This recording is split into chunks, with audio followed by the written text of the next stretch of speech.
संघर्ष समितीच्या वतीनं हा शक्तीपीठ महामार्ग आमच्या तालुक्यात नको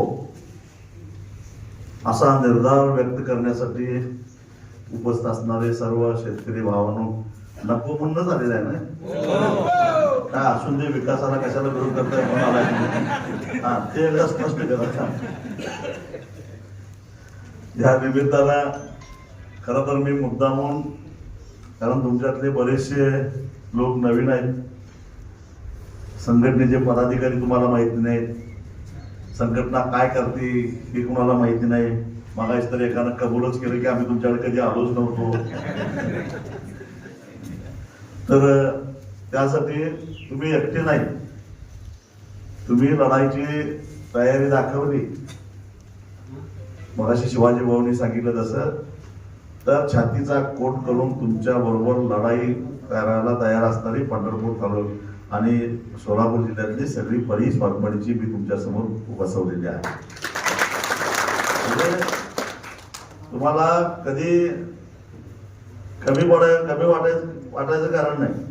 आमचे अमरसिंह कदम इंदापूर तालुक्यातले आहेत, पण महाराष्ट्राचे युवा आघाडीचे अध्यक्ष आहेत. आपल्या स्वाभिमानी पक्षाचे जिल्हाध्यक्ष शिवाजीभाऊ पाटील आहेत, विजय रणदिवे आहेत, तानाजी बागल आहेत, जिल्हाध्यक्ष पंढरपूर तालुकाध्यक्ष सचिन पाटील आहेत, सचिन अटकळे आहेत, सिद्धेश्वर घुगे आहेत, बाहुबली सावळे आहेत, शिवराम गायकवाड आहेत, बापू गायकवाड आहेत. त्यांचा पराक्रम सांगायचा म्हणजे बापू उभा राहा, त्या गड्याचं विशेष अभिनंदन केलं पाहिजे की ज्या दिवशी लग्नाचा वाढदिवस होता त्या दिवशी गडी आमदाराच्या दारामध्ये मुक्कामला होता. आणि कोण तिथं जायची हिंमत करत नव्हता आजपर्यंत. त्या गावामध्ये जाऊन, नुसतं जाऊन नाही, मला वाटतं 2.5 कोटी रुपये रोख वसूल करून आणले, त्याबद्दल त्यांचं खास. त्यानंतर सत्यवान गायकवाड आहेत, राहुल गुळवे आहेत, नितीन बागल आहेत, बाबासाहेब झगडे आहेत, साजन शेख आहेत. हे सगळे स्वाभिमानीचे पदाधिकारी तुमच्या पाठीमागे खंबीरपणानं उभा राहतील. फक्त प्रश्न आहे तो, तुमची लढाईची तयारी आहे का नाही. हा मी असं बोललो याचं कारण, शक्तीपीठ महामार्गाला मी हा महामार्ग घोषित झाल्यापासून 2-2.5 वर्षापासून सातत्यानं विरोध करतोय. तो तुमच्याकडे आता आलाय, परंतु त्याला पहिल्यापासून विरोध करणाऱ्यापैकी मी आहे. त्यावेळी या सोलापूर जिल्ह्यातल्या काही लोकांनी ते होऊन दे, आमच्या भागात न जातंय, आमचा विकास होणार आहे, तुम्ही कोण सांगणार, आमच्याकडे करू नका म्हणून सांगणारे, अशा प्रकारची वक्तव्य केलेली आहेत. हे लक्षात घ्या. एकानं तर मला फोन केला होता, ते फोनचं रेकॉर्डिंग सुद्धा ऐकलं असेल, तेव्हा आम्हाला पैसे मिळतात, तुम्ही कशाला विरोध करताय, अशा पद्धतीने एकाला फोनही केला होता. पण तो माणूस कोण सांगोल्याचा, तो कोण होता माहितीये काय, या रस्त्याचा सर्वे करणारी जी काही फ्रान्सची कंपनी आहे, त्या कंपनीमध्ये कामाला असणारा तो ग्रस्त होता. शेतकऱ्याचं नाव शेतकरी आहे असं सांगून अशा प्रकारचा मला फोन केला. ते रात्री 12 वाजता. त्याला म्हटलं, रात्री 12 वाजता माझ्यासारख्याला फोन केला तर मी इतर पुढाऱ्यासारखं काहीतरी बोललं, पण मी रात्री शुद्धीत असताना माणूस म्हणून रात्रीची वेळ काढून एवढंच कारणच काय. पण त्यात काय, मी म्हटलं बाबा तुला मला फोन करण्यासाठी देवेंद्र फडणवीसने किती पैसे दिले सांग तेवढं म्हटलं, तुला काय सांगितलं नाही. तेव्हा मोठ्या शक्ती कार्यरत आहेत. हा रस्ता करायचाच असा निर्धार करून मैदानात उतरलेल्या मोठ्या शक्ती कार्यरत आहेत आणि तुम्हाला तुमची जमीन वाचवायची.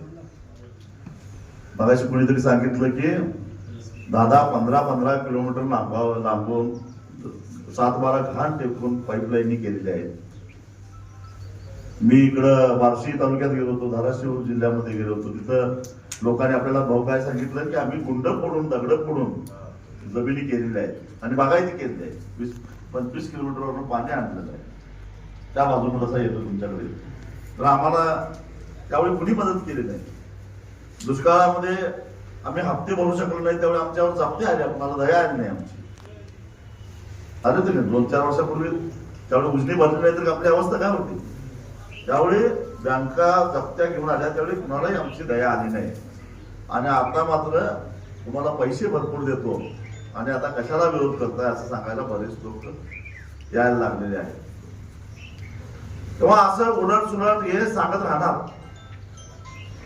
मी तुम्हाला हे सांगतो की तुमच्या भागातनं हा रस्ता येण्यासाठी सगळ्यात मोठा सूत्रधार कोण असेल तर तो तुमच्या जिल्ह्याचा पालकमंत्री जयकुमार गोरे. आलं का लक्षात? त्या माणसाने इकडे आणलेला आहे आणि अशी सुपारी घेऊन, म्हणजे जसं मी ऐकलं इथं या कनबा देवीचं मंदिर फोडायला अफजल खान आला होता का नाही? आणि त्याच कनकंबा देवीनं ज्या निर्धारानं अफजल खानाला परत पाठवलं, तसाच शक्तीपीठ महामार्गाला विरोध करण्याचा निर्धार करण्यासाठी आपण सगळे इथं जमलेलो आहोत. लक्षात घ्या. अफजल खान जसा विजापूरच्या दरबारातनं विडा उचलून आलेला होता इकडं, तसा या जयकुमार गोरेनं विडा उचलून मी नेतो, मला कोण अडवायला येते बघतो असं म्हणून ते तिकडचा रस्ता इकडं आणलेला आहे. तिकडचा म्हणजे तो होता कुठं, इकडं मिरज तालुका, सांगली जिल्ह्यातला तासगाव तालुका, पुढं इकडं तुमचा सांगोला, आणि पुढं खरा विरोध झाला तो तासगाव, मिरज, शिरोळ, हातकणंगले, कागल, करवीर आणि पुढं राधानगरी, बुदरगड या तालुक्यामध्ये मोठा विरोध झाला. हे म्हणजे चंबळचं खोरं सगळं. आता ह्या चंबळच्या खोऱ्यामध्ये आपल्या डाकोटा दुसऱ्या डाकोटा प्रवेश नाही म्हटल्यानंतर ह्या डाकोटी काय केलं, रस्ताच बदलायचं ठरवलं आणि म्हणून तो बदललेला आहे, इकडं आलेला आहे. थोडक्यात काय की आमच्या दारातली घाण इकडच्या दारात टाकलेली आहे. आता ह्याला पवित्र मानायचं काय किंवा आणि तुझ्या शेजारच्या दारात फेकून द्यायचं हे तुम्ही ठरवायचं आहे. सगळे प्रयोग झाले. मुख्यमंत्र्याला जाऊन निवेदना दिली गेली, भेटली, आम्हाला रस्ता पाहिजे आहे, ठराविकच लोकांचा विरोध आहे, अशी निवेदना आमच्या भागात सुद्धा गेली. स्वतः आमदार सतेज पाटील, बंटी पाटलांनी विधानसभेमध्ये 3 वेळा विचारलं मुख्यमंत्र्यांना, तुम्हाला रस्ता होऊन द्या असं म्हणणारे जे शेतकरी आहेत त्या शेतकऱ्यांची जरा यादी द्या. आणि ते पाहिजे ना, आपल्याकडे म्हणच आहे की माळावर बोंबलायला काय पाटलाची परवानगी लागते काय? त्याच्या रानात रस्ता जाणार नाही, युवा कट्ट्यावर बसून म्हणतो होऊन दे की, त्याला काय होतंय? अशा अपघाती तुमच्या भागात सुद्धा निघणार आहे. हा माहीतच. त्याला काय होतंय, गावाचा विकास होईल, विकास कुठं आहे ते हुडकायचं आहे मला. तेव्हा हे असं सुरू होणार आहे. जी काय भूमिका घ्यायची आहे ती तुम्हाला खंबीरपणाने घ्यावं लागेल. बरं, तुमच्या बरोबर ही बिल्ला लावणारी खुली माणसं सुटली आणि काही डावी शेका पक्ष, कम्युनिस्ट असली सोडली तर मला नाही वाटत तुमच्या बरोबर कोणी येतील असं. आणि तुम्ही त्यांच्यावर कधी नसताय, तुम्ही कधीच नसताय. आता देवळात बसलाय का, खरं बोला. तुम्ही कधीच नसताय, तुम्ही त्यांच्यावर कधी नसताय. पण ते मात्र बिचारी आता तुम्ही अडचणीदार म्हणजे धमक तीच येणार आहे. कुठलाही तुमच्या जिल्ह्यातला एकही आमदार येणार नाही तुमच्या बरोबरला. आता लिहून ठेवा पाहिजे. वर्ण बोलतील पण यात आतनं सगळ्यांचा मूक पाठिंबाच आहे.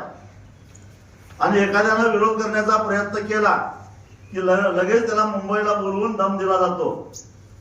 का आवाज वाढलाय म्हटलं की त्याचा आवाज वाढेल. हे लक्षात घ्या. आणि निवडून आलेलाही तुमच्या बरोबर येणार नाही, पडलेला सुद्धा तुमच्यावर येणार नाही. लिहून ठेवा पाहिजे, किंवा पडलेला तरी यायला पाहिजे. नाही येत, पडलेला सुद्धा तुमच्या बरोबर नाही, आलेलाही नाही, पडलेला नाही. हाय कोण? ही असली.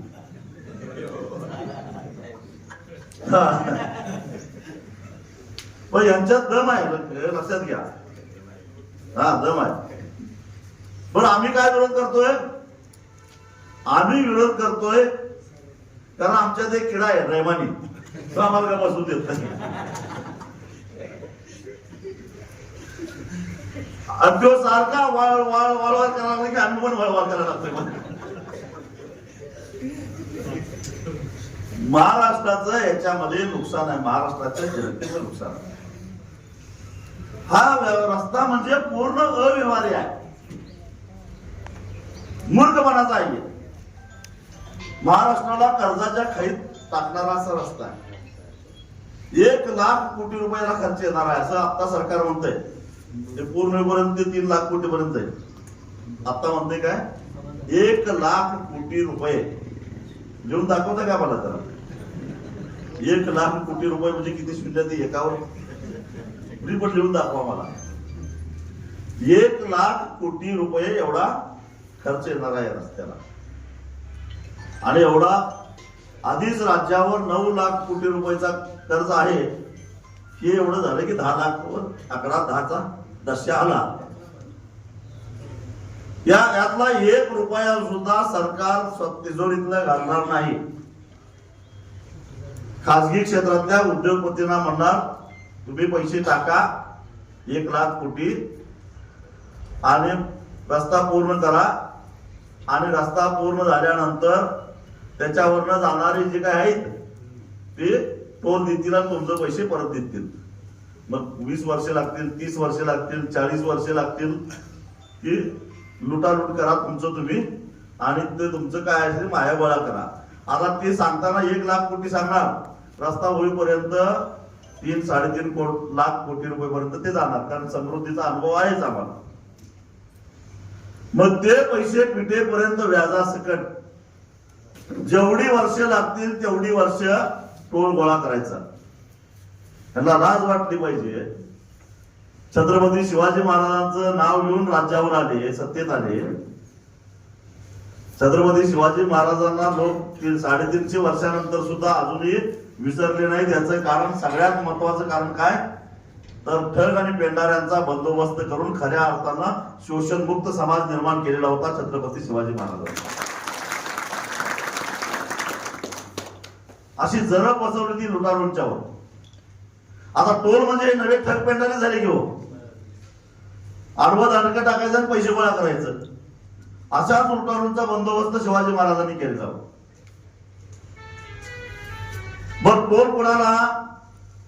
आमदारला नाही, खासदारला नाही, मंत्र्याला नाही, सरकारी अधिकाऱ्याला नाही, न्यायाधीशाला नाही, पोलिसांना नाही. मग टोल कोणाला? सर्वसामान्य जनतेला. त्यांनी फुकट जायचं. मग कर कोणाला लागणार? तुम्हालाच. या म्हणजे जनतेनं हे पैसे टोल मधनं परत द्यायचेच. मग त्याची गरज आहे का? तर गरज अजिबात नाही आहे. एखाद्या वेळेस गरज असते तर समजून घेतलं असतं. आता पालखी मार्गाला विरोध केला का? नाही केला विरोध. का? आषाढी एकादशीला, कार्तिक एकादशीला लोक एवढ्या मोठ्या संख्येनं पंढरपूरला येत असतात, ट्रॅफिक जाम होत आहे, लोकांना त्रास होतोय, त्यामुळे रस्ता रुंद होणं गरजेचं आहे म्हणून पालखी मार्ग 3-4 बाजूने केले. कुठल्या एका तरी शेतकऱ्याने विरोध केला काय? हो, नाही केला. कारण त्याची गरज होती. आणि आम्ही विकासाला विरोध करणारी माणसं नाही आहे. जिथं आवश्यकता आहे ते व्हायलाच पाहिजे. हा आपला नागपूर ते रत्नागिरी रस्ता मोठा झाला, रुंद केला, त्याला विरोध केला का आम्ही? नाही केला. तोही झाला ना. आता मग नागपूर वरून आता ह्यांना काय करायचं आहे? शक्तीपीठ महामार्ग म्हणजे जाणार नागपूर वरून गोव्याला त्यांना 8 तासामध्ये जायचं आहे. मुख्यमंत्र्यांचं म्हणणं काय नागपुरातनं ह्याला गोव्याला जायला आम्हाला 18 काय 20 तास लागतात, त्याच्याऐवजी आम्हाला 8 तासात जायचं. मी हिशेब केला, नागपुरातनं गोव्याला समजा आता जायचं म्हणजे इनोवा सारखी तरी गाडी घेऊन जायला पाहिजे. काका किती 10चा अवरेज आहे का त्याला? हा, म्हणजे जवळपास 11,500 रुपयेच डिझेल लागणार नागपुरातनं गोव्याला पोचायला. इनोवातनं तुम्हाला जायचं असेल 8 तासात, समजा रस्ता झाला, आपण परवानगी दिली, तर नागपुरातनं गोव्याला जायला 11,500 रुपयेच निव्वळ डिझेल लागणार. आणि नागपुरातनं गोव्याला जायला एक विमान आहे, त्याला तिकीट आहे 3,500 रुपये, आणि ते 2 तासात नेते. मग कोण शहाणा माणूस 11,000 रुपये घालून डिझेल नाही जाईल काय? आणि टोल वेगळाच, टोल अजून धरला नाही का तुम्ही? फक्त डिझेलचा खर्च सांगितलं.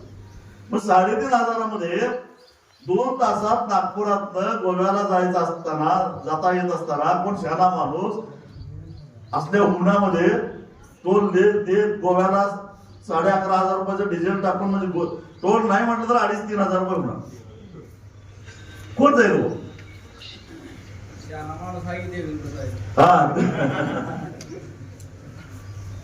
बर, दुसरी गोष्ट, नागपुरातनं गोव्याला जायला दुसऱ्या रस्त्याची गरज आहे का? आता नागपूर रत्नागिरी जो रस्ता बांधलाय आता गडकरीने, 4 पदरी झाला. अहो तो त्याच्यावर सुद्धा 120 पेक्षा जास्त स्पीडनं गाड्या आता जातात. आम्ही जातोय, मी कायम त्या रस्त्याने येतो. मी तुम्हाला सांगतो, पंढरपुरात 1.5 तासात येतो आमच्या घरात, 1.5 तासात सुरुवात. मला वाटतं 1,600 किलोमीटर असं. हा, 130 किलोमीटर 1.5 तासात मी पोहोचतोय. मग याच्यापेक्षा वेगवान रस्ता कुठला पाहिजे तुम्हाला?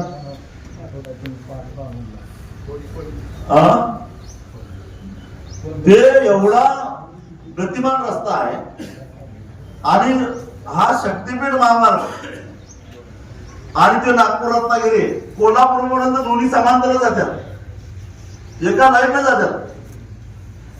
दोन्ही रस्त्यामध्ये काही ठिकाणी 2 किलोमीटर सुद्धा अंतर नाही, काही ठिकाणी 17-18 किलोमीटर अंतर आहे. जरा इकडे तिकडे झालंय, पण समांतर. आणि त्या रस्त्यावरनं ते सुद्धा खाजगीकरणात झालाय. ते केंद्र सरकारने रस्ता केलाय, राष्ट्रीय महामार्ग प्राधिकरण नावाचं त्यांचं जे काय प्राधिकरण आहे, NHA, नॅशनल हायवे अथॉरिटी, त्यांनी जे रस्ता बांधलाय. आता ते रस्ता त्यांनी पण खासगीकरणातच बांधलाय, आणि त्यासाठी त्यांना महिन्याला एका टोलवरनं किमान 40 लाख रुपये गल्ला जमा झाला तरच तो फायद्यात जाणारा रस्ता, असं त्या नॅशनल हायवेचं म्हणणं आहे. तुम्ही त्या रस्त्याने कधी गेला तर साकोल्याच्या टोलला विचारा, कवटेमंकाजवळ एक टोल आहे बोरगावला, त्यांना विचारा. 8 ते 9 लाखाच्या वर गल्ला जमा होत नाही. कधी एकादशीला जरा वाढत असेल, नाहीतर 9 ते 10 लाखाच्या वर तिथं टोल जमा होत नाही. व्हायला पाहिजे किती? 40 लाख. म्हणजे तो रस्ता सध्या तोट्यात आहे. क्षमतेच्या 25% रस्ता वापरला जातोय, म्हणजे 75% वापर होत नाही. मग त्याच्या शेजारी दुसरा रस्ता केल्यानंतर म्हणजे त्यांचं उत्पन्न होणार 4.5 लाख, त्यांचं उत्पन्न होणार 4.5 लाख, म्हणजे दोघंही तोट्यात.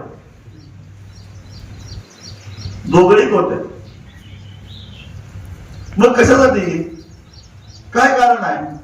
आता तुम्हाला एक्सप्रेस करायचं आहे तर तेच करा की तिथं जमीन 8 पदरी रस्ता करता येईल एवढी जमीन आधीच घेऊन ठेवलेली आहे. त्यामुळं त्याला काय नवीन जमीन घ्यायची गरज नाही, हायच आधी घेतलेले त्याचा करा. पण नाही, आम्ही राज्य सरकारचा, हा राज्य सरकारचा रस्ता आहे, लक्षात घ्या. हा नॅशनल हायवे नाही, हा राज्यमार्ग आहे. MSRDC म्हणजे महाराष्ट्र राज्य रस्ते विकास मंडळ, या मंडळाचा हा रस्ता आहे. आणि या रस्त्याचा मार्फत आम्ही काय म्हटलं, तुम्ही काय करायला ते नॅशनल हायवेला एक पत्र लिहा, मोठा करा रस्ता म्हणून. नाही आम्ही स्वतंत्र आमचा रस्ता करणार, असं यांचं म्हणणं आहे. त्यातच खरं पाणी मुक्त हे लक्षात ठेवा. आम्ही रस्ता करणार आहे, आम्ही केंद्राला देणार नाही, ह्यातच खरं पाणी मुरत आहे. त्यासाठी त्यांना रस्ता करायचा आहे. रस्ता तुमच्यासाठी नाही, त्यांच्यासाठी करायचा. म्हणून मी तुम्हाला सांगितलं, हे जरा इसकटून मी तुम्हाला का सांगितलं, तर ह्याच्या पाठिंबाचा हेतू काय, 100, 200, 250 दंगल निवारक फौज आणून मोजणी का करायला लागल्या, तर याचं कारण हे आहे की यातनं त्यांना चांगला मोठा हात मारायचा आहे आणि त्याच्या आड तुम्ही यायला लागलाय. हे खरं कारण आहे. जनतेची गरज हे खरं कारण नाही आहे. जनतेची गरज असते तर कुठला शहाणा मुख्यमंत्री हे राज्य आधीच कर्जात असताना परत 1 लाख कोटीचं कर्ज काढून नवीन रस्ता करण, ते केंद्रालाच म्हटलं असतं, तुम्हीच करा म्हटलं असतं का नाही? आमच्यावर काही जबाबदारी टाकू नका, तुम्ही रस्ता करा. पण नाही, आम्हीच करणार. उलट त्या नॅशनल हायवेवाल्यांचा सुद्धा या रस्त्याला विरोध आहे. नाहीतर माझ्याकडे एवढी डिटेल माहिती कशी येत्या? म्हणजे कुठेतरी काहीतरी असणारच की बाबा या आम्हाला खड्ड्यात घालण्या जरा याला विरोध करणाऱ्यांना जरा माहिती पुरवावी म्हणून येत असते ती. माझ्याकडे एवढी डिटेल माहिती कशी सांगायची? तेव्हा हे असं आहे सगळं. हा रस्ता वा म्हणजे तुमच्यासाठी नाही, विकासासाठी तर अजिबातच नाही. आता जो जो रस्ता होणार आहे हा एक्सप्रेस रस्ता होणार आहे. मगाशी विजयनं सांगितलं, त्या रस्त्याच्या दोन्ही बाजूला कंपाऊंड असणार आहे. कंपाऊंड असल्यामुळं रस्त्यावर कोणालाही जाता येणार नाही. तुम्ही मुंबई पुण्याला गेलाय का नाही कधी? पुणे मुंबई रस्त्याला बाहेर जाता येते? रस्ता सोडून बाहेर जाता येते काय? एकदा पुणे सोडलं की तो एक तर टोल नाक्याजवळ नाहीतर लोणावळ्याला, त्याशिवाय तो रस्ता कुठं सोडता येत नाही, कारण तो एक्सप्रेस रस्ता आहे. तसं या रस्त्याच्या दोन्ही बाजूला कंपाऊंड असणार आहे. बाहेर पडायला 30 किलोमीटरला एक कुठेतरी जागा असणार आहे. म्हणजे जर आत जायचं असेल तर 30 किलोमीटर मागे जायचं किंवा 30 किलोमीटर पुढे जायचं आणि मग आत जायचं. बाहेर पडायचं असलं तर तसंच. मधल्यामध्ये यू टर्न घ्या, हे करा, हात करा, हे असली काय भागड नाही आहे त्याला. काही लोकांना काय वाटतं, माझी जमीन जात नाही पण शेजाऱ्याची चालले, जाऊन दे, मला काय, माझ्या शेजाऱ्याला जाते म्हटलं मला एखादा धाबा काढता येईल, एखादा गोडाऊन बांधता येईल, एखादा वर्कशॉप काढता येईल, काय एखादा टोयॅटो सारख्याला भाड्याने देता येईल, एखादं आता मार्बल बिर्बलला विकायला एखादा फरशीचं काहीतरी काढता येईल, असा विचार मनातल्या मनात काही लोक करायला हायवे खरं काढता येईल म्हणून. एक्सप्रेस असल्यामुळे तुमच्याकडे यायलाच रस्ता नाही, कारण उपयोग काय देणार? मग तुमच्या शेतातनं काही लोकांच्या रेल्वे गेले की काढा एखादं दुकान, येत रेल्वे आपल्याला आनंद गेल्यानंतर काय येते काय फायदा आहे का आपल्याला? तसंच या गाड्या 120-150 स्पीडनं जाणार, तुमच्याजवळ कशाला थांबतील होते? तुमच्याकडं तुम्हाला लक्षात सुद्धा येत नाही. आता जरा तसा एक्सप्रेस रस्ता नाही कुठला, सोलापूर कोल्हापूर, पण तरी सुद्धा जरा चांगला झाल्यामुळं ते मंगळवेढा कधी आला कळत नाही, ते सांगोला कधी आला कळत नाही, त्याच्या पुढचं जुनुनी कधी आला कळत नाही, शिरडोन कधी आला कळत नाही. शिरडोनला चहाच्या टापऱ्या किती होत्या? गेला की कधी सांगलीला? जुनुनीला किती होत्या? आज ते काय कळत नाही. ते 2-3 हाटेला झाल्यात रस्त्याकडलं तेवढेच, ते पण का तर ते रस्ता अजून एक्सप्रेस नाही म्हणून, तर ते बंद पडते. मग एक्सप्रेसला रस्ताच नाही हो. त्यांनी काय केलंय, काही ठिकाणी त्यांनी फूड मॉलसाठी तुमच्या जमिनी घ्यायच्या, 50 एकर जमीन घ्यायची, तिथं एखादा पंप काढायचा कुणाचा, त्यांचा कंपनीचा, तिथं एखादा हॉटेल काढायचं, ते त्यांचं, तुमचं नव्हे, तुमची जमीन विकत घ्यायचं, त्याच्यावर एखादा फूड मॉल काढायचा, त्याच्यामध्ये एखादा पंप काढायचा, ते त्यांचाच, तुमचं नव्हे. तुम्हाला त्यात काय परवानगी नाही. आणि ते रस्ता तुमच्या शेतापासून 20 ते 25 फूट उंचीवर असतात. वरनं तुम्ही नुसतं मार वर करून असं बघायचं, बाकी काय करायचं. इकडे कोण गेला, तिकडे कोण गेला, आणि एखादा दारुडा खाली आला तर त्याला दवाखान्यात ऍडमिट करायचं. हो आपण मग कोण करणार, पळापळ करायची. अरे सगळ्या इकडे तुझ्या इकडे ये, त्याला न्यायचं आहे, जे मरायला लागलंय, एवढंच काम तुमचं.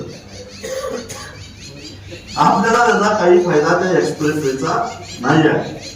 मी हे मुद्दा म्हणून तुम्हाला सांगालोय, कारण लय लोकांना विकास करायची खास सुटल्या म्हणून मी तुम्हाला सांगितलं. ते खास काय थोडा आहे काय विकासाची, काय आपल्याला त्याचा काही विकास काही होणार नाही. हा, एखाद्या मोठ्या पुढाऱ्यानं कुठेतरी 100-150 एकर जमीन घेऊन ठेवलेली असेल, तिथं काय जर त्याला MIDC प्रवेश करायचे असेल, एखादा उद्योग आणायचा असेल तर त्याचा फायदा होईल. पण 1 एकर 2 एकर 5 एकर वाल्याचा काही झाट फायदा होत नाही. तुम्ही काय चिंता करू नका. आता सांगून ठेवतो तुम्हाला. मग कशासाठी या रस्त्याच्या मागे लागलाय तुम्ही? अहो, त्या अदानीला असं तुमच्यासारख्या त्या गडचिरोलीतल्या आदिवासींना हाकलून तिथं त्यांनी मोठी खाण काढलेली आहे, आणि त्यातलं उत्खनन केलेलं जे काही खनिज आहे ते एक्सप्रेस रस्त्यानं गोव्याला न्यायचं आहे. कारण मडगावला त्याचा खाजगी बंदर आहे, स्वतःच्या मालकीचं खाजगी बंदर आहे मडगावमध्ये, गोव्यात. आणि त्या मडगावच्या त्या बंदरातनं त्याला परदेशात ते खनिज सगळं पाठवायचं आहे, आणि त्यासाठी त्याला एक्सप्रेस रोड करून सरकारच्या पैशानं, जनतेच्या पैशानं तिथपर्यंत न्यायचं आहे, आणि तिथनं सगळं ते खनिज परदेशात पाठवायचं आहे. आणि त्यासाठी त्यांना देवेंद्र फडणवीसची मानगूट धरून हे रस्ता करायला त्याला सांगितलेलं आहे. त्याला तुम्ही बळी पडणार आहे काय? आम्हाला तुळजापूरला जायचं असेल, रस्ता आहे किंवा देवाचं नाव घेऊन आम्हाला कशाला गंडवत आहे? आम्ही तिकडनं पंढरपूरला आता आहे त्या रस्त्याने येतोय. तुम्ही महालक्ष्मीला जाणार असता तर तुम्हाला रस्ता आहे. तुम्हाला ज्योतिबाला जायचं आहे, रस्ता आहे.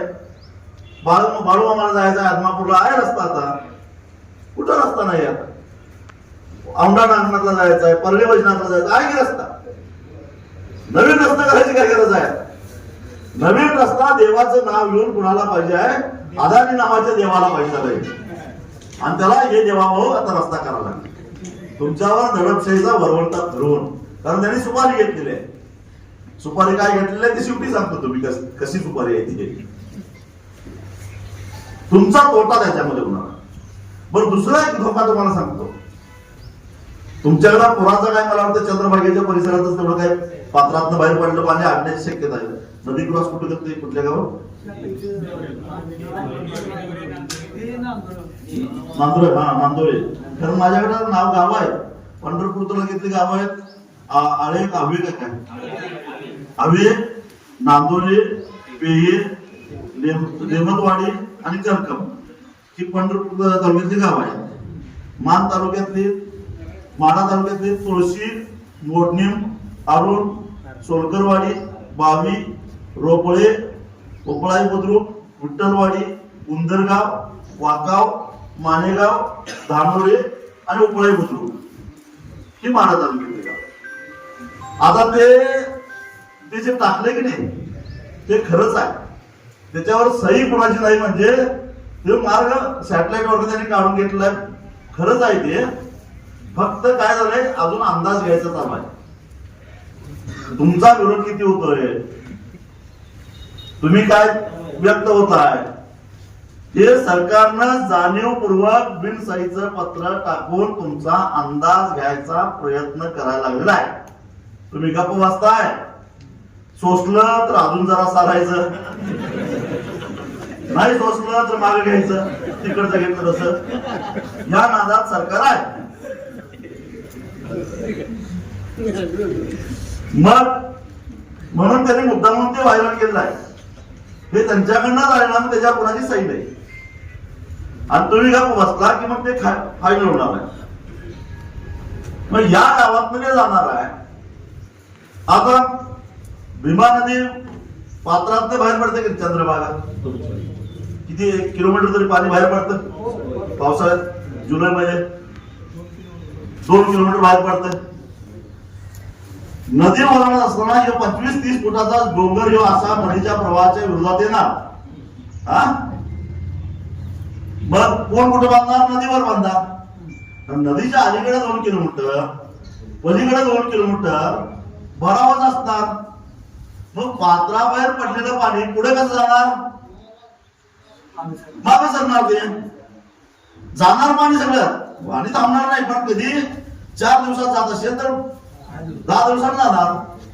आता हा अनुभव आम्ही घेतोय तिकडे कोल्हापूर चांगला आम्ही हा अनुभव घेतोय पुलाचा. तो नव्यानं तुम्ही घेऊ नका. किमान आमच्याकडनं तर तेवढा अनुभवाचे बोल हे घ्या, धडा घ्या. आम्ही हे भोगायला लागलो. आता कृष्णेवर काही 1-2-3 पुलं झालेत पंचगंगेवर, त्यामुळे 15 दिवस आमच्याकडचा पूल हटत नाही. 15 दिवसानंतर मग हळूहळू ते पाणी पात्रात जात आहे, मग पुढे जात आहे. तीच अवस्था तुमची कुणाला आहे. म्हणजे एक तर पंढरपूर परिसरामध्ये पुराचा मोठा फटका बसणार. पंढरपूर असेल, मला वाटतं माढा नदी पण कुठेतरी ओळखच नाही, शिना नदी उंदरगावला तिथं पूर आला त्या नदीला असलो. बरं तेवढंच नाही, ओढे नाले आहेत. हे काय करणार? रस्ता करत असताना जिथं 7 वाऱ्याला पोट खराब आहे, ओढा पोट खराब म्हणून आहे, तिथं एखादी पाईप टाकणार. पण जवळजवळ 60% ओढे नकाशात नोंद नसतात. पण ओढा असतो की राहणार आपल्या, पण नकाशात कुठंच नोंद नसतोय. 7 वाऱ्याला पोट खराब नोंद नसतंय, पण रानात आपल्या ओढा जातो हे आपल्याला माहित असतंय. ते रेकॉर्डला नाही म्हटल्यानंतर तिथं काही पाईप टाकणार नाही, काही टाकणार नाही. म्हणजे तो त्याला भराव तसाच पडणार. म्हणजे त्या ओढ्यावर झालं धरण नवीन, आणि ते पाणी तुंबणार. कारण रस्ता असा येणार बरोबर. आणि बहुतेक सगळं मी सगळं पंढरपूर आणि माढा तालुका फिरून आहे. मला वाटतं पाण्याचा ओघ हा असा आहे बरोबर नाही. उत्तरेकडनं दक्षिणेकडे पाणी, उत्तरेकडनं दक्षिणेकडे किंवा पश्चिमेकडनं पूर्वेकडे वाहतंय. पण रस्ता मात्र पूर्वेकडनं पश्चिमेकडे गेलाय. म्हणजे बरोबर पाण्याच्या प्रवाहाच्या आडवा भराव येणार. आणि ते आला की मग काय होणार? तुम्ही कधीतरी ऑक्टोबर महिन्यामध्ये समृद्धी महामार्गावर जाऊन बघा, 2-2 महिने पाणी जातच नाही. ते तुंबलेलं तसंच. पूर्वी नाला बंदर घालत नाही तसं आपलं बांध आपलं. आणि मग त्यातलं सोयाबीन, त्यातलं ऊस गुडघ्यावर पाणी महिना 1.5 महिना तसंच राहणार. हे भविष्यातले धोके तुम्हाला मी आत्ताच सांगतोय. मला वाटतंय की देवेंद्र फडणवीसांना पाणी अडवायचंय तुमचं सगळं. हा मला अजून कळालेलं नाही की रस्ता झाल्यावर पाणी कसं काय अडवून ठेवणार आहेत. मला काय कळालेलं नाही अजून. आम्ही विचारलं किती टीएमसी अडणार आहे, ते एखादा हिशोब सांगा. म्हणजे त्यांना हे अपेक्षित आहे की हे असं पाण्याला पाणी अडवून ठेवायचं. तुमच्या शेतात 2-2 महिने पाणी तुंबून राहिलं पाहिजे. म्हणजे त्या पिकाचं काय व्हायचं ते चौकशी करायची. एक ताप मगाशी कुठेतरी सांगितलं तसं पाईपलाईन आहे, तारा इकडच्या तिकडे गेलेले आहेत. ते आहे शिवाराचे 2 भाग होणार. तिकडच्या माणसाला वैद्य तिकडे कशी न्यायची, अवत कशी न्यायची. जिथं आनंद रस्ता नकाशाला नोंद आहे तिथं काहीतरी थोडस भोयाला ठेवतील पलीकडे अलीकडे जायला. पण नकाशात नोंद नसलेले रस्ते किती आहेत, त्यात ते रस्ते किती आलेले जाणार. रस्ता क्रॉस कसा करणार? शेत रस्ते नाही, नकाशात नसते शेत रस्ते, मला माहिती. पण त्या रस्त्यांचं काय? हे सारे प्रश्न नंतर निर्माण होणार आहे. पण त्या आधी त्या एक्सप्रेस वेला काय काय झालंय ते तिकडचा जरा कोण आखल. तुम्ही कधी शेगावला गेला तर शेगाववरनं तो रस्ता गेलाय. तिथल्या शेतकऱ्यांना विचारा, गजानन महाराजांचं नुसतं दर्शन घेऊ नका, तिथे येता येता ती माहिती घेऊन या जरा. बाकी कधी नाशिककडे गेला तर सिन्नरच्या शेतकऱ्यांचा अनुभव घ्या, तिथनं समृद्धी महामार्ग गेलेला आहे. हे नंतर प्रश्न तयार होतात. हे सारे प्रश्न तुमच्या समोर निर्माण होणार आहेत. आणि फायदा तर काहीच नाही, मगाशी मी सांगितलं तुम्हाला. आता शेवटचा मुद्दा राहिला काही लोक कुठं काय काय लागलं देऊन टाकले की सरकारला असं म्हणणारे सुद्धा आहेत, नाही म्हणू नका, आहेत का नाही? प्रत्येक गावात एक 10-15 तरी कृषी भूषण आहेत.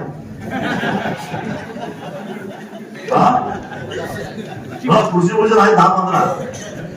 ह्याच्या राहणार ऊस एवढा आणि काँग्रेस एवढा, या असे कृषी भूषण 10-15 आहेतच. त्यांना हे सुवर्ण संधीच आहे, जाऊन दे तिकडे व्याज गेले पैसे मिळतात. हा बर, तसं शिकलं तर पै पाहुण्यात बेइज्जत होत्या, लोक नावं ठेवत्या. त्यापेक्षा सरकारनं घेतलं म्हणायचं, मी ऐकणार ना तो जर सरकार पाहिजे म्हणाला, ती समर्थन करायला पुढे येणार आहे. त्यांचं काय करायचं ते ठरवा. पण त्यांच्याही माहितीसाठी सांगतो की पालखी मार्गाला पैसे जास्त मिळाले, कारण तो राष्ट्रीय महामार्ग, जिल्हा महामार्ग असं नोंद असल्यामुळं आपलं जे काही बाजारभाव आहे तो हायवेच्या कडेला असणाऱ्या रस्त्यांचा जास्त आहे, सरकारी बाजारभाव रेडी रकम. आणि हा मात्र पूर्ण अडगळीच्या भागात जाणार, जिथं जमिनीचं रेडिएटर एकदम कमी आहे. मी सांगतो ते फोटो वाटत असेल तर उद्या सुट्टी आहे, परवा दिवशी निबंधकाकडे जाऊन चौकशी करा. हा मग माझा गट नंबर सांगायचा, माझा रेडिएटर सांगा म्हणायचा इथला. हा 5.5 लाख बरोबर आहे, 5.5 लाख रुपये त्यात आणि जिरायत दाखवलं तर अजून कमी. हा 20% कपात, म्हणजे नवीन जी आर करणार. मग असं सगळं आहे, ते कपात येणार, परत ते चेक काढायला त्याला 20% द्यायला लागणार. ते काय सहज देत आहे? हा उतारा देत नाही सहज. हा आणि आता मग तुमचं पैशाच चेक दिले लगेच त्याला 20% द्यायला लागणार. ते पण सगळा हिशेब पकडा. हा मग तुमच्या हातात किती पडणार, ते वेळेवर पडणार का? जर ते वेळेवर पडलं असतं तर हे ठेकेदार बोंबलत फिरलं असते. हा मोर्चे काढत फिरले जातात, आधी टक्केवारी देऊन बसल्यात आमदारला 15%, 20%. काय काका बरोबर आहे की नाही? काका पण बहुतेक त्यात पीडित असणार.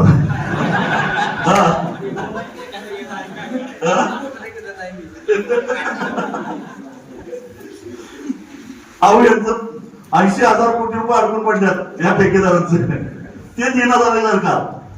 आणि ते पैसे म्हणजे त्यांचं 20% आधीच घेतलेत कमिशन, तरी देण्यात आल्यात, बिल काढण्यात आले. मग तुमचं काय कमिशन नाही, काय नाही, तुम्हाला तर डायरेक्ट द्यायचं आहे, लगेच देईल सरकार पैसे, याचा विचार कर. म्हणजे या नंतरच्या अडचणी लक्षात घ्या, हे पैसे काय हाताला लागणार नाहीत आणि ते मुळातच कमी येणार आहेत.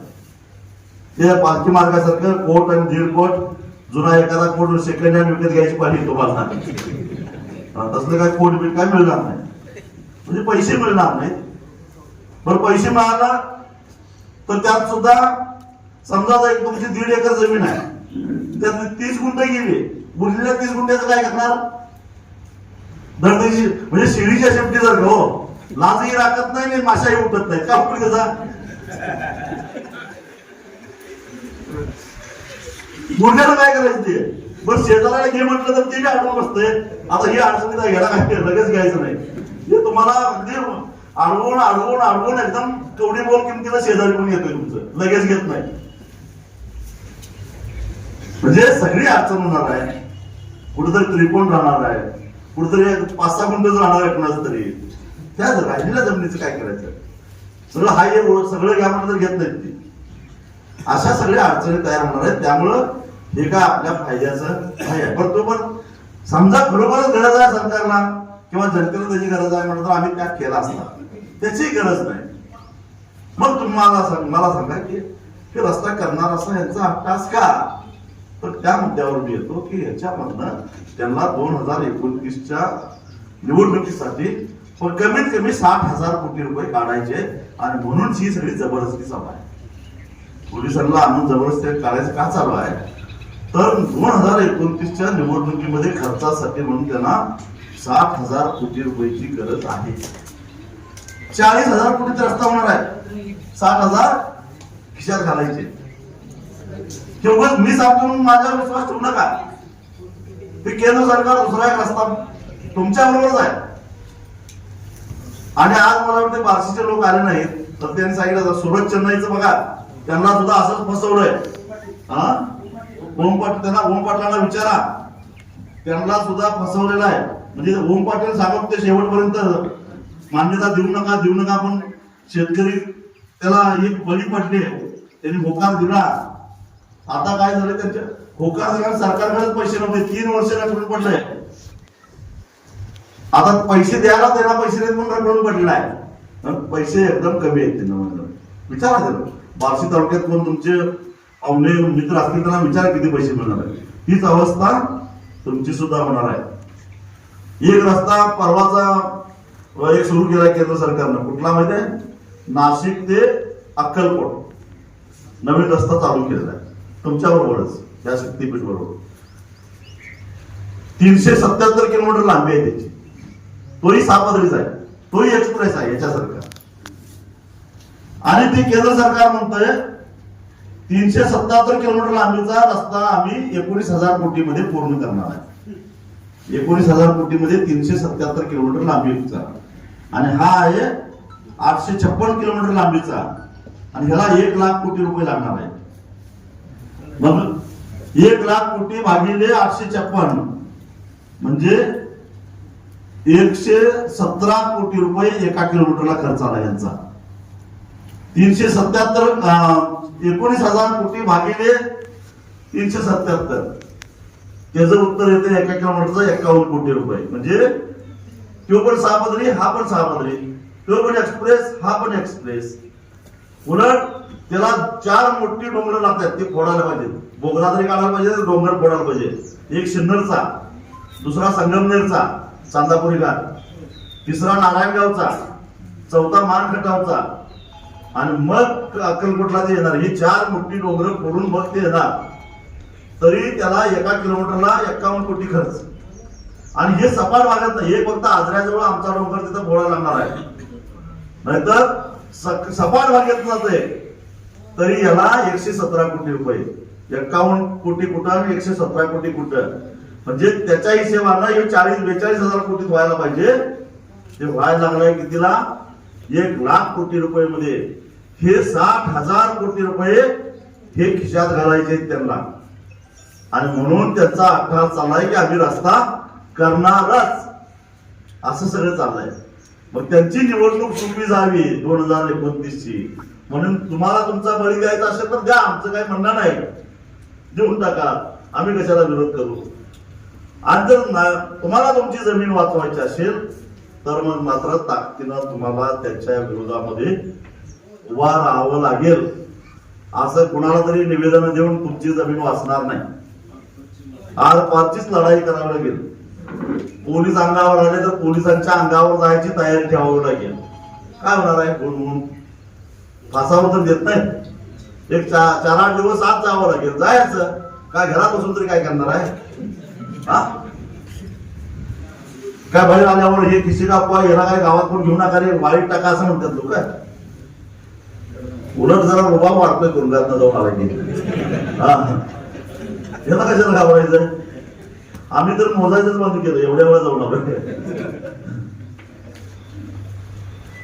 एवढंच आहे, दुसरं काय करणार आहेत? ते काय गोळ्या करणार आहेत काय? त्यांना काय जनरल डायरनं काढलंय गोळ्या करायला? काय करणार आहेत ते? जास्तीत जास्त काय गुन्हा दाखल करते, याच्याशिवाय काय होणार आहे? तेव्हा तुम्हाला ताकदीने विरोध करावा लागेल. आणि ते कधी ज्यावेळी रस्ता होईल त्यावेळी बघून हवे. त्यांना जर त्यांचा डाव वाढून पाडायचा असेल, आम्ही कसा इकडे घालवला? कारण त्यांना मोजणीच करून दिली नाही. आलं काय? त्यांना मोजणीच करून दिली नाही. मोजणी नाही केलं तर इस्टिमेट कसं होणार? संयुक्त मोजणी जी असते त्या संयुक्त मोजणीलाच पहिल्यापासून विरोध करायचा. दगड रोवली की उपसून टाकायचं. ड्रोन सर्वे करायला लागले, सर्वे करायला लागले.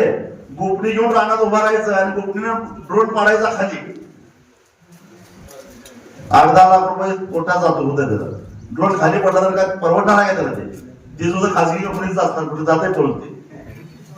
मी एक दिवस असाच चालवतो, हिंगोलीच्या दौऱ्यावर होतो आणि कुठला तरी ह्याचा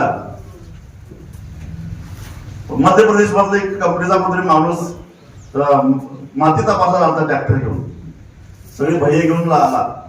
मग लोक गोळा झाले ते. मी गेलो तिथे. मी म्हटलं काय करायला लागलाय? सर्वे करायला लागलोय म्हटलं. कशाचे? सॉइल टेस्टिंग करायला लागलोय. ठीक आहे. ट्रॅक्टर कोणाचा? कंपनीचा. माझा आहे म्हटलं. मी कंपनीला भाड्याने दिले. सरकारी कोण आहे तर सरकारी माणूस कोण आम्हाला सांगितलंय. समज ट्रॅक्टर पेट्रोलला तर काय होईल? त्याला विचारलं. नाही ऐसा मत करू म्हटला. नाही ऐसा होने वाला आहे म्हटलं. ऐसा होने वाला है, क्या करेगा? नाही नाही मैं जाता हूं म्हटलं. जाऊ म्हटलं. मग इधर मत रोकना म्हटलं. ये ट्रैक्टर हम जला देंगे म्हटलं. जो मुआवजा लेना है वो सरकार के पास ट्रैक्टर मांगना, इधर नहीं म्हटलं. गेलं बोलून कशाला राहते ते? सरकार काय नुकसान भरपाई देणार आहे? ट्रॅक्टर पेटवल्यावर, टायरी फुटल्यावर, तसं ड्रोन पाडल्यावर गोपनीनं तुम्ही त्याला काय सरकार देणार आहे वरून? जाईल ना म्हणून तिकडे. अशा पद्धतीनं तुम्हाला आंदोलन करावं लागेल. आणि ज्यांची जमीन जाणार आहे ते, आणि ज्यांना नसतं रस्त्याचा त्रास होणार आहे ती सगळी गावातली सगळी माणसं एक झाली पाहिजेत. न ज्याचं रान जात आहे तेच ते बघतोय म्हटलं तर होणार नाही.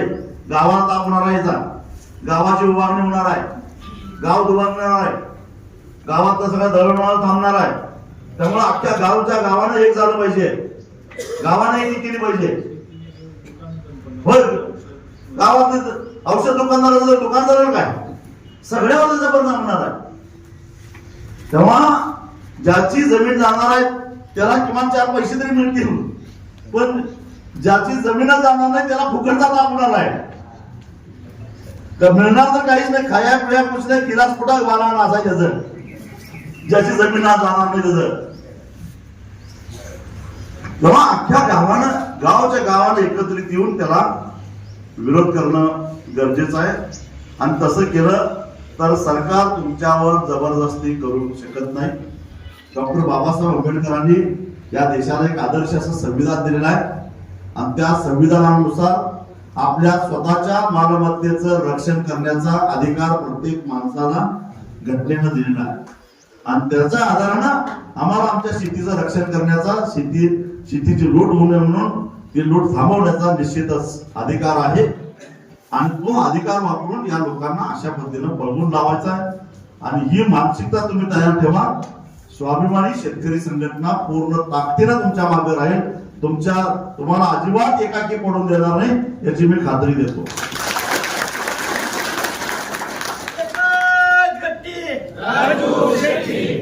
हे आधी 12 जिल्ह्यामध्ये होतं, आता 13वा जिल्हा आलाय सातारा. बरं, मी 12च्या जिल्ह्यामध्ये जाऊन तिथल्या शेतकऱ्यांची एकजूट केलेला माणूस आहे. मी परभणीत जातो, हिंगोलीत जातो, यवतमाळला जातो, लातूरला जातो, धाराशिवला जातो, इकडे तर येतोयच, सांगलीत असतोय, सोलापूरला, सिंधुदुर्गला जातोय. कोल्हापूर तर माझा घरचा जिल्हा आहे. कुठलाही एक जिल्हा राहिलेला नाही जिथं मी गेलेलो नाही. आणि त्या पद्धतीनं संपूर्ण 12 आता 13वा जिल्हा सातारा, 13च्या 13 जिल्ह्यातल्या शेतकऱ्यांची एकजूट करून, जसं छत्रपती शिवाजी महाराजांच्या काळामध्ये अफजल खानाचं फौज एकजुटीनं चिकाटीनं लढून महाराजांनी परतून लावली, तसे आधुनिक काळातले हे अफजल खान आपल्या जमिनी लोकांना आलेले आहेत. त्यांना आपल्याला असंच पिटाळून लावायचं आहे. काळ्या आईच्या रक्षणासाठी वेळ प्रसंगी त्याग करू, पण मागे हटणार नाही ही भूमिका प्रत्येकाची असली पाहिजे. विकास हे कोतांड आहे, यातनं त्यांना पैसे काढायचे. मगाशी मी सांगितलं की तुमच्या बाजूला कुणी येणार नाही याचं कारण तेच आहे. कारण एकाला दुसरा विरोध करायला लागला तर त्याला थोडीफार चिडीमिडी द्यायची, म्हणजे त्याचं तोंड बंद. मध्ये मध्यंतरी तुमच्या सोलापूर जिल्ह्यातल्याच 1-2-3 आमदारांनी पत्रक काढलं तर आठवतंय काय? विकास करून चालणार, विकासाला विरोध करून चालणार नाही.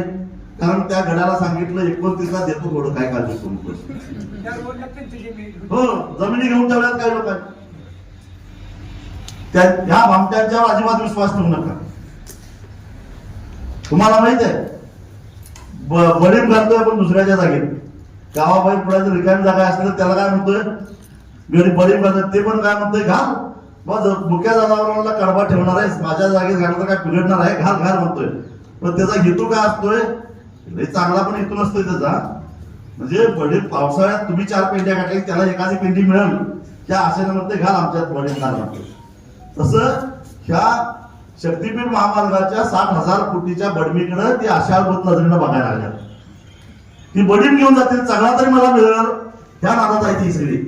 गावातले, तालुक्यातले, जिल्ह्यातले ती 60,000 कोटी आणा लागल्यात, मला 200-400 कोटी तरी मिळतील ह्या नादात ही सगळी आहेत. त्यामुळं तुमच्या बाजूला ती कोणी येणार नाहीत, आहेत ती आमच्यासारखी खुली आहेत तीच.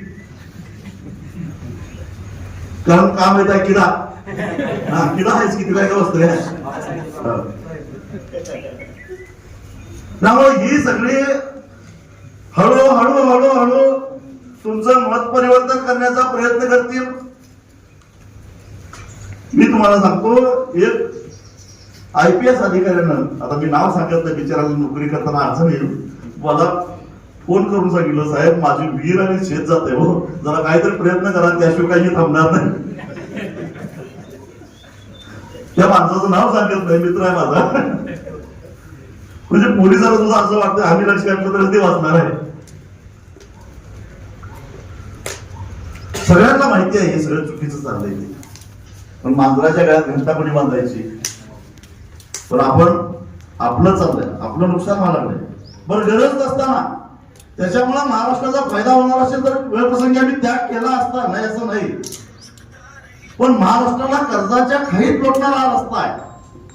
आणि त्यामुळं पहिल्यांदा तुम्ही ठरवून घ्या की मोजणी जरी निवेदन कलेक्टरने सांगितलं ते बरोबर आहे, अजून त्याच्यावर त्यांच्याकडे अधिकृत आलेलं नाही, पण ते अंदाज घ्यायला लागले. तुमचा कितपत विरोध होतोय, प्रतिक्रिया कशा उमटतात त्याचा अंदाज घ्यायचा चालू आहे. तुम्ही आतापासूनच टोकाची भूमिका घेतली तर कदाचित ते मागे सरतील आणि दुसरा कुठला रस्ता सापडतो का बघतील. पण आता जर का तुम्ही गप्प बसता, प्रतिक्रिया व्यक्त केली नाही, तर मग मात्र आणि जरा सांगण्याचा प्रयत्न करणार आहे. तेव्हा मोजणीला आज ना उद्या येण्याचा प्रयत्न करणार. आम्ही 12च्या 12 जिल्ह्यातली मोजणी हाणून पाडलेली आहे, हे लक्षात ठेवा. ते म्हणतात आम्ही मोजणी केली, कसं केली ही गोष्ट खरी आहे, मी 100% नाकारत नाही. काही गावं फितूर झाली, कुठली जी बागायतच नाही, जमीन पडीकच आहे, अशा लोकांनी फितूरपणा दाखवला. पण मला सांगा की अलीकडच्या 4 गावांनी विरोध केला, मधल्या गावानं मोजणी करून दिली, पुढच्या गावानं विरोध केला. काय उपयोग त्या रस्त्याचा? उपयोग काय? ती साखळी जमली पाहिजे ना सगळी. तसं प्रत्येक तालुक्यामध्ये एक 5-6 अशी खमकी गावं काढा की तिथं चीट पाकडून सुद्धा इकडचं तिकडे जाता कामा नाही, हा रस्ता बंद पडला म्हणून समजा, सगळ्यांना भागायची गरज नाही. हा करकमची तयारी आहे ना, हा अशी गावं तयार करा. आता मी लगेच चालू आहे माळशिरसला, निमगावला तर वेळापूर्ण बैठक आहे, ती माळशिरसवाले सुद्धा येऊन देत नाहीत. मग समजा तुम्ही परवानगी दिली, ती येऊन देत नाही का पुढं? तुम्ही खुल्यात निघणार आहे, आधी परवानगी देणार आणि मागणं बांधून पडणार, म्हणून आम्ही गावात लोक तुम्हाला शिव्या करणार. आणि हा तुम्ही काय तर घेतलं वाटतं म्हणून परवानगी दिली, म्हणजे हितान लोक आहेत बदनामीचा. त्यापेक्षा पहिल्यापासूनच विरोधाची भूमिका घ्या, एवढं सांगतो, थांबतो. धन्यवाद. बेधडक आणि रोखठोक बातम्या पाहण्यासाठी करकम सुपरफास्ट न्यूज चॅनलला सबस्क्राईब करा व बेल आयकॉनवरती क्लिक करून नोटिफिकेशन ऑन करा.